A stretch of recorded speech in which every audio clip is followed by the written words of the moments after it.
70% pour 100%. 70% pour 100%. Non. C'est bien chien, ça. Ben, OK, fait que c'est un des deux chiens. Non. Ah, c'est le cochon que tu préfères. Non. Ah, tabarnak. Non, ben, c'est comme si tu me demandais lequel de tes enfants préfères-tu. Ben, tout le monde Ben, a tout le monde un de en a ses un enfants qu'il préféré, préfère, ben il oui. fait juste pas le dire. C'est vrai? Ben oui. Vous êtes ah non, vous êtes pas fin. Ouais, c'est pas qu'on n'est pas fin, on Toi, est t'as-tu des honnête. frères et sœurs? Ah? T'as-tu des frères et sœurs? Juste une. Juste une sœur? Et boy, j'ai Ouais. l'impression peut-être. J'ai que juste tu une dis- fille. Ah, non, mais toi, t'as juste une fille. Oui, puis Mais j'ai est-ce que juste une sœur aussi. T'as juste Ça une peut sœur. aller Ok, ensemble. je comprends. Oh, oui. Ben, il y a une des questions qui est plus facile à répondre que pour toi que pour peut-être tes parents. Je pourrais pas dire. Ouais. Est-ce que c'est niaiseux? Ah, j'adore ça. Mais au moins, hein, j'accuse les tortionnaires d'Omar Kader. Il est les éditions Saint-Jean, on va le rappeler encore plusieurs fois. Fred, ça avance bien, ce 70%. Est-ce que tu es un fan de post-apocalyptique italien, l'esthétique divergent des années 80? J'aurais pas pu dire avant ce soir, mais là, je le vois sticker son poulet, puis j'ai quand même certain s'en- respect. On s'en va vers ça. Oui, oui, oui.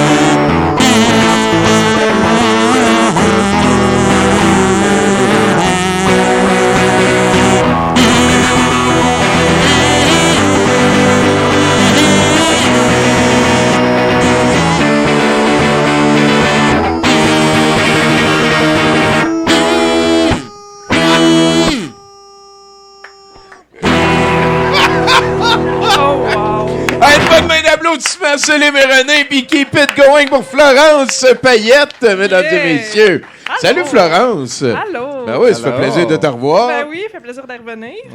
Est-ce qu'on va avoir droit à des aventures de Bigoudi? Mais qu'est-ce que tu penses, bien sûr? Yes, bonne Yeah. affaire. Yes. Alors, Bigoudi, Boucle Brune et la communauté de l'auto. La guerre culturelle est déclarée. Je vous le dis, mes amis, il est inconcevable pour moi de savoir que des drag queens lisent des histoires à nos jeunes enfants. Quelle est cette nouvelle idiotie de la part des elfes et de leur culture culinaire de wok? Quelle est cette nouvelle... ne savent-ils pas que le conte pour enfants est sacré? Seules les femmes mariées et les femmes ayant fait vœu de célibat peuvent faire de telles pratiques sans confondre ces jeunes esprits. Et que dire des curés? Eux aussi peuvent le faire. Ils aiment si souvent la jeunesse. Je vous le dis, un homme s'habillant en robe, sauf celle des curés, est contre nature. Et que dire du rouge à lèvres et du maquillage qui est l'apanage des femmes, des personnes sous les feux des projecteurs ou des déviants? Cela tuerait cette masculinité si chère à nos yeux, nous, hommes, grands penseurs et chercheurs de savoir. La société va tout droit dans le mur à cause de ces pommables sur de la peau masculine, hétérosexuelle et cis. Bigoudi repliait le journal de Hobbiton. Maillot Coq-Beauté rotait définitivement tout ce qu'il pouvait au sujet de ces drag queens qui, se rappela-t-il, du temps de Mado, de Moment dans la petite vie, de Dame Edna, personnage des Contrées du Sud, ainsi que de la pièce à succès La Cage aux Folles, n'attirait tout simplement pas ce genre d'attention de mauvaise foi.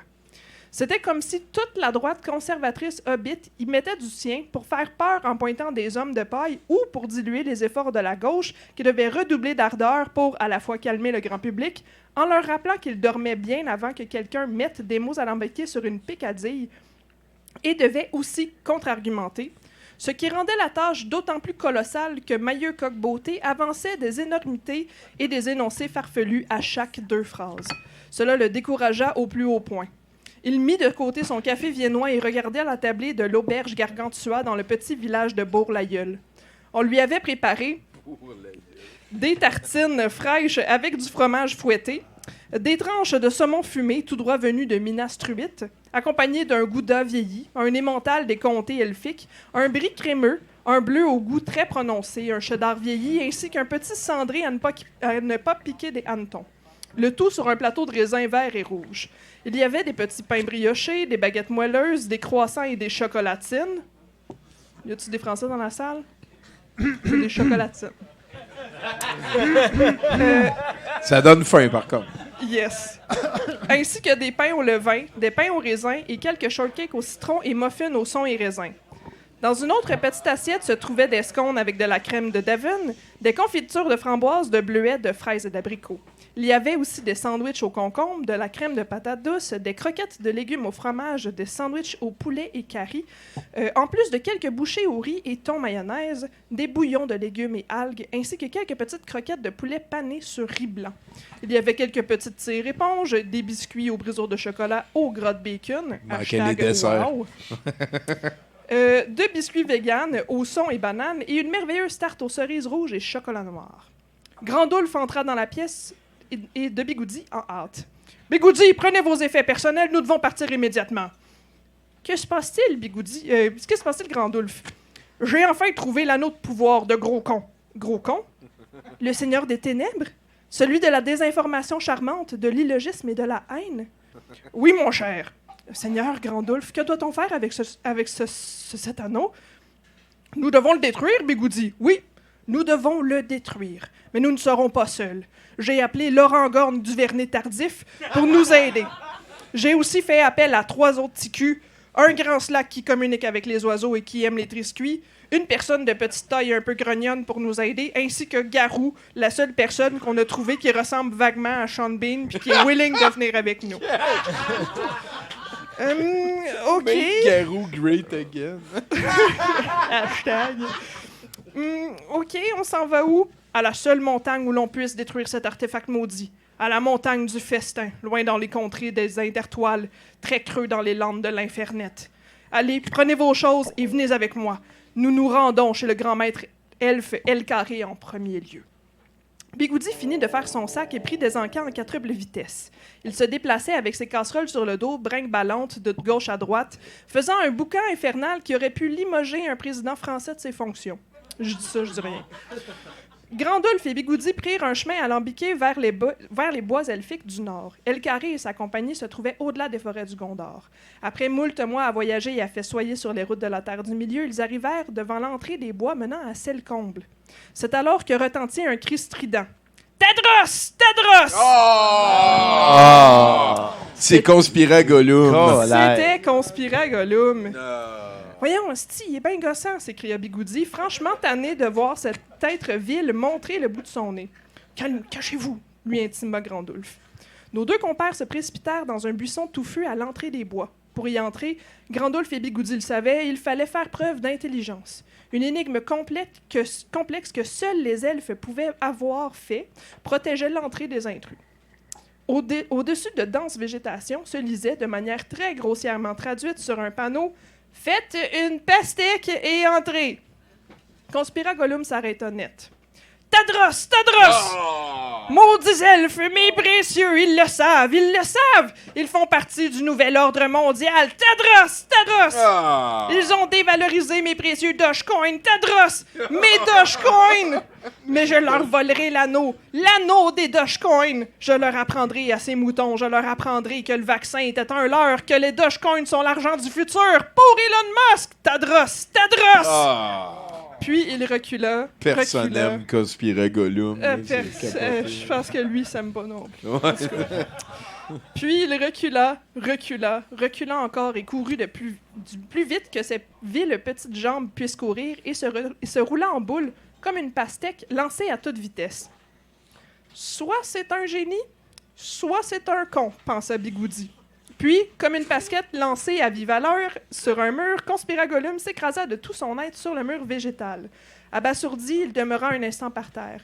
Une liane magique le prit alors par le pied et le tira hors du chemin. Grandulf se présenta devant le mur et lut l'instruction attentivement, puis il dit « Melon ?» Le mur végétal s'ouvrit. « Comment avez-vous fait ça, Grandulf ?» Eh bien, mon cher, la traduction de « faire » et « dire » en elfique est presque la même. Notre conspira Gollum n'aura pas fait correctement ses recherches, je le crains. Oh, quelle surprise! Quelle surprise! Puis, ils s'avancèrent entre les ronces. Après une demi-heure de marche, ils furent accueillis par Laurent Gorne du Vernet-Tardif et El-Carré. Vous êtes arrivés, Grandulf et Bigoudi. La communauté de l'Hermenot est enfin complète. La communauté de quoi? dit alors Bigoudi. De l'Hermenot, c'est un hameau en Franche-Comté. Bigoudi le regarda d'un air incrédule. Bah si, quand tu vas de Sac-le-Comte à La Roche-sur-Fion, tu prends la D148, à Vampouille, t'as Pécosse, et au rond-point, t'as le panier de Camille, tu sais, celui qui fait de la vente en ligne, la vente directe. Là, tu prends à droite et c'est Hermenot. Ah ouais... Ah oui, mais moi, je serais passé par Pissotte, en fait, dit Grandolphe. Ah, mais par Pissotte, ça rallonge. Bon, ben, je me trompe de fanfic. Vous serez la communauté de l'auto. Pourquoi de l'auto? Demanda Bigoudi. Parce que votre chemin sera long. Vous devrez vous promener en terre du Sud pour détruire l'anneau de Gros Con avant qu'il ne soit trop tard. Vous avez 1 an pour ce faire, sinon un être au teint orange et au toupet dérisoire et superfétatoire pourra s'installer au pouvoir chez nos voisins du Sud. Seul l'anneau de pouvoir de Gros Con peut le faire chanceler. Venez, mes chers, je vous présenterai vos compagnons. Avez-vous toujours votre épée nommée raisonnement scientifique, mon cher Bigoudi? Oui, répondit-il. Et j'ai même ma dague nommée source crédible et mon coutelas nommé suspension de jugement à ma ceinture. Très bien, dit El Carré. Vous en aurez grand besoin. Sur ces entrefaites, nos comparses entrèrent à Celle-Comble, humble demeure d'El Carré.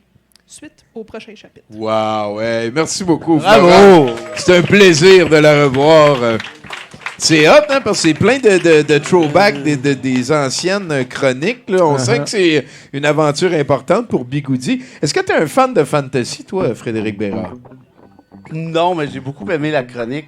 Oui, hein, Oui. les allégories, t'as Bigoudi, remarqué, des fois, ouais, ça ouais. parlait Gros des Tadros con aussi. Ouais, gros con. Je pensais que ça parlait de l'allégorie alimentaire de Bocoté. Un petit peu, oui, Oui, aussi. c'est ça. Ouais. OK, bon, j'ai compris finalement. Ça a déjà été un des méchants de... C'est lui le fatigant au début, là, mais ouais, c'est Le début? Ben, je veux dire, c'est un des méchants, Ah, ok, là. ok, Écoute, Il y en a une couple. Ok, Tu voilà. l'as vu, hein, Mathieu Bock-Côté, pour parler de lui, quand il a été offusqué parce qu'il faisait de la carbonara avec qui était comme cachère, là, genre. Ouais, ils ont Ah, laissé- ouais, c'est ça qu'ils- l'a vraiment choqué. Ils ont voulu faire des pâtes pour que le petit musulman puisse en manger, et le cœliaque, et le végétarien, C'est et ça. le végétalien. Ça prend-tu une société en... De dégueulasserie, En déclin, de ouais, chute, de... Ouais, complètement. Ça aurait été mieux de gars musulman, ta gueule. C'est ça, c'est ça. Ça, ouais. Amène ton lunch, puis les végétariens, puis les cœliaques, eux autres aussi, ils amèneront le lunch. On va vous faire une petite Non, mais pièce il à a dit, côté. il a dit d'ailleurs, hein, quand tu immigres dans un pays, tu adoptes les mœurs. Ouais. Bon. À 100%. Puis si t'es cœliaque, c'est où ton pays? T'as jamais pensé à ça, toi? Exactement. Tu t'en vas en Antarctique, Et tu voilà. manges du fuck en permanence. C'est dit, est-ce que j'aime ça comment extrême gauche représente?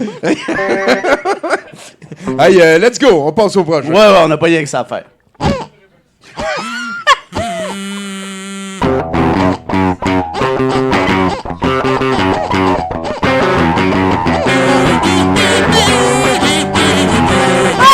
Soixante-dix pour cent,